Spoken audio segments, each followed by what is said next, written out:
बगुला भगत। एक वन प्रदेश में एक बहुत बड़ा तालाब था। हर प्रकार के जीवों के लिए उसमें भोजन सामग्री होने के कारण वहां नाना प्रकार के जीव, पक्षी, मछलियां, कछुए और केकड़े आदि वास करते थे।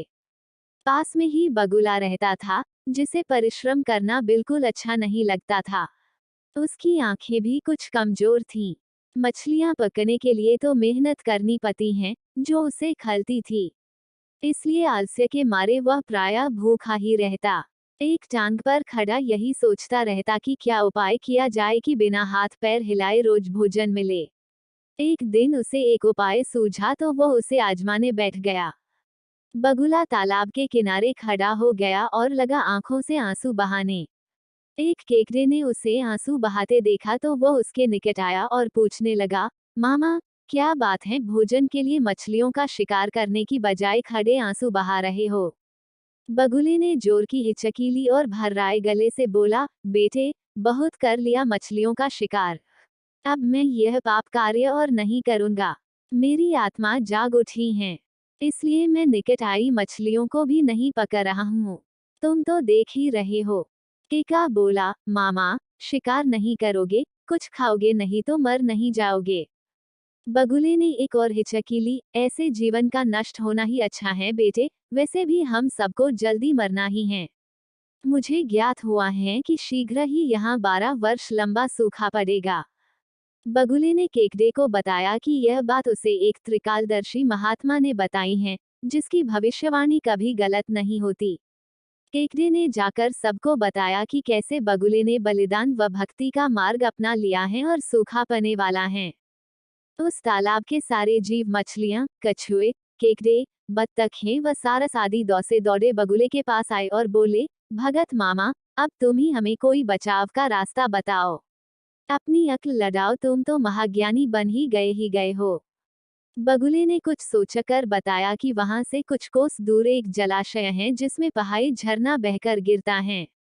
वो कभी नहीं सूखता। यदि जलाशय के सब जीव वहां चले जाएं तो बचाव हो सकता है। अब समस्या यह थी कि वहां तक जाया कैसे जाएं।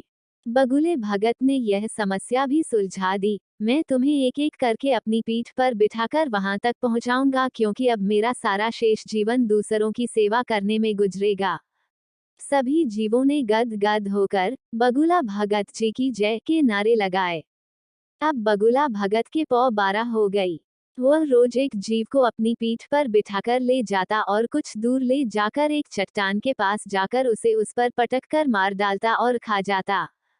कभी मूड हुआ तो भगत जी 2 फेरे भी लगाते और 2 जीवों को चट कर जाते। तालाब में जानवरों की संख्या घटने लगी। चट्टान के पास मरे जीवों की हड्डियों का ढेर बने लगा और भगत जी की सेहत बनने लगी। खा खाकर वह खूब मोटे हो गए। मुख पर लाली आ गई और पंख चर्बी के तेज से चमकने लगे। उन्हें देखकर दूसरे जीव कहते, देखो, दूसरों की सेवा का फल और पुण्य भगत जी के शरीर को लग रहा है। बगुला भगत मन ही मन खूब हंसता। वह सोचता कि देखो दुनिया में कैसे कैसे मूर्ख जीव भरे पड़े हैं, जो सबका विश्वास कर लेते हैं। ऐसे मूर्खों की दुनिया में थोड़ी चालाकी से काम लिया जाए तो मजे ही मजे हैं। बिना हाथ पैर हिलाए खूब दावत उड़ाई जा सकती है। संसार से मूर्ख प्राणी कम करने का मौका मिलता है। बैठे बिठाए पेट भरने का जुगाड़ हो जाए तो सोचने का बहुत समय मिल जाता है।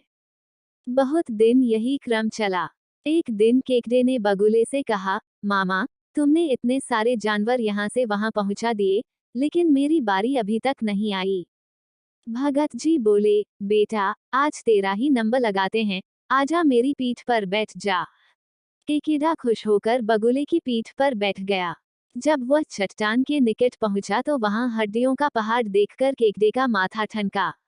वह हकलाया, यह हड्डियों का ढेर कैसा है? वह जलाशय कितनी दूर है, मामा?